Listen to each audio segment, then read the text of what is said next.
Oi, pessoal! No último vídeo a gente falou sobre Jesus e eu demorei um pouco para entender a dinâmica do Pai, Filho e Espírito Santo, e eu quis trazer para vocês de uma forma bem simples, porque eles querem relacionamento conosco. Então eu falei, Jesus, que é o amor da minha vida, que é quem eu tomo café todo dia de manhã, e agora o Espírito Santo. E eu recebi chaves muito importantes do Espírito Santo, porque eu não entendia qual que era a diferença. E o Espírito Santo, na palavra de Deus, a gente vai se basear para eu conseguir ir destrinchando com vocês ao longo do vídeo. Aí eu fiz algumas anotações. Mas o Conselheiro, o Espírito Santo, que o Pai enviará em meu nome, lhes ensinará todas as coisas. Então, quando Jesus venceu a morte, o véu se rasgou, a gente recebeu o Espírito Santo. E isso é muito legal, porque eu não entendia, tá? Mas e o que que o Espírito Santo faz dentro da gente?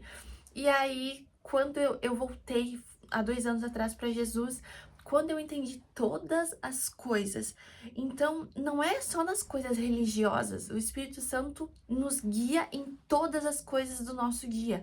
E aí, quando eu voltei pro Brasil, eu falei assim: eu quero ser a mãe, eu quero, quando eu for mãe, eu quero ser a mãe que faz os bolos, eu quero ser a avó que tem um bolinho sempre em casa para receber os netos.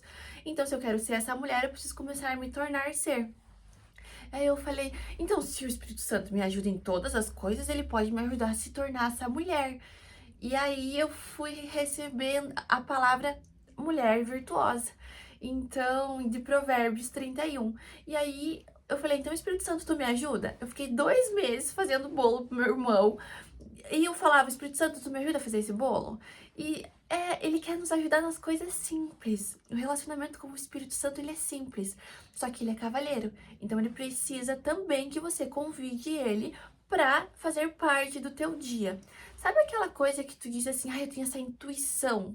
Vou te dar o nome dessa intuição. O nome dessa intuição é Espírito Santo. Sabe quando algo te incomoda dentro?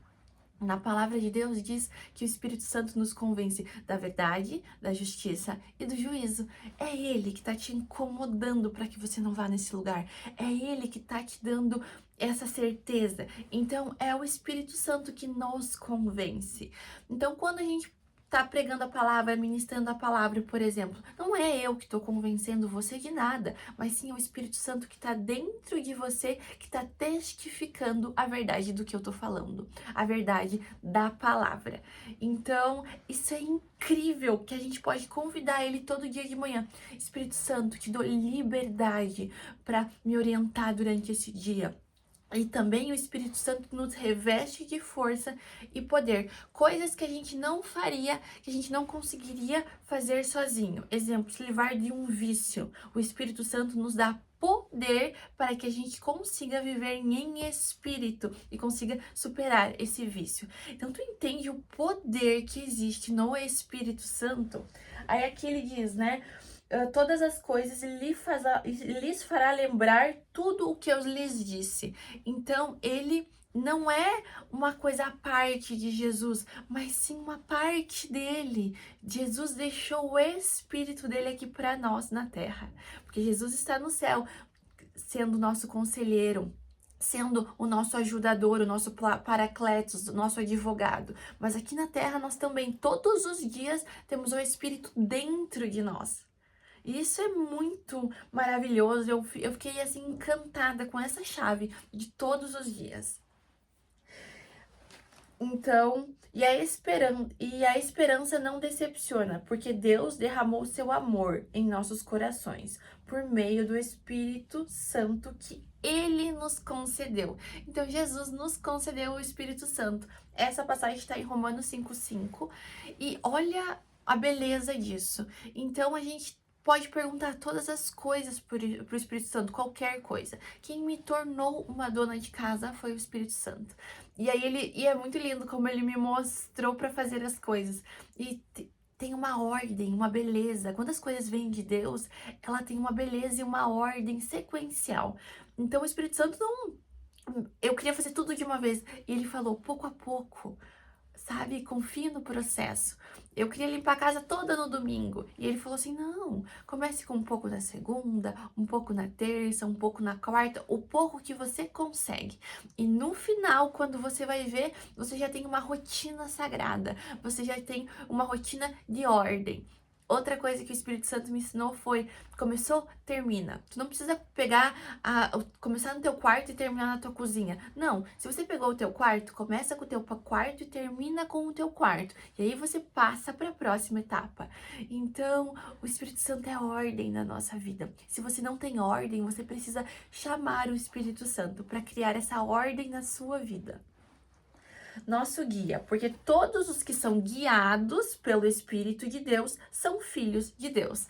Então, na palavra diz que para a gente ser filho, a gente precisa ser guiado pelo Espírito Santo, porque ele também nos convence da verdade, da justiça e do juízo.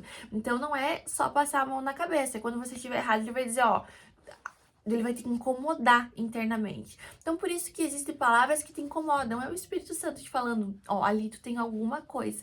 E aí você pede pro Espírito Santo: Espírito Santo, me revela, traz à luz coisas que eu não tô enxergando. Porque muitas vezes a gente olha com os nossos olhos físicos, mas é o problema espiritual.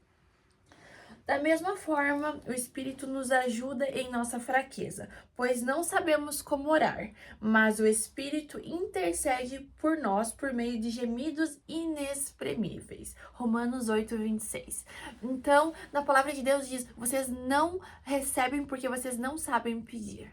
E a gente pode pedir para o Espírito Santo nos ensinar a orar da forma que as nossas orações cheguem da forma correta a Deus. Na palavra de Deus também diz que a gente precisa cuidar o que a gente fala, sabe? Porque Deus está no céu e Ele está muito elevado. E não que a gente não tenha acesso a Ele, a gente tem acesso por meio de Jesus. O Espírito Santo nos ajuda a chegar até Ele. Mas existem coisas que a gente não precisa ficar repetindo, sabe? Não é uma reza, é uma oração, é uma conversa. E a gente precisa entender que Deus, ele tá elevado, ele sabe o que a gente vai falar antes das coisas saírem, mas a gente precisa falar. E quando a gente fizer um voto com Deus, que a gente seja rápido em cumprir, na palavra diz, que a gente não seja tolo. Então, se você não for cumprir o que você tá falando, não fale. Sabe, não seja tolo. E na palavra de Deus diz que a sabedoria, que o temor é o princípio da sabedoria. Que a gente tenha temor nas coisas que a gente fala, porque a vida tá na palavra, a morte e a vida. Então que a gente seja muito prudentes. E então que a gente entenda que orar é uma conversa com Deus. E a gente pode pedir para o Espírito Santo nos guiar nessas conversas. E conversas tem falar e escutar. Então, não só peça coisas para Deus, escute. Eu venho fazendo uma oração que é: Deus, alinha a tua vontade no meu coração. Alinha o que o Senhor deseja. Porque muitas vezes a gente chega com tudo pronto para Deus e diz para Deus: Deus, faça. Não é isso. É o contrário, é a gente perguntar a Deus o que o Senhor deseja, porque os planos dele são melhores. Na palavra dele diz que a gente nem chegou no nosso coração o tanto de coisa que ele tem para nós. Nem olhos viram, nem ouvidos ouviram, nem jamais penetrou no coração do homem aquilo que Deus tem preparado para aqueles que o amam. Então, na linguagem de Deus, o amor é a obediência. A gente pode fazer vários atos, mas se a gente não obedecer, a gente não tá amando Deus. Então, não é por obras, é por graça. É pela obediência da palavra. E muitas vezes a obediência pode ser a permanência no lugar em que você está. Então, que hoje a gente possa ter um relacionamento com o Espírito Santo, que ele possa nos guiar em todas as coisas do nosso dia. Um beijo, fiquem com Deus.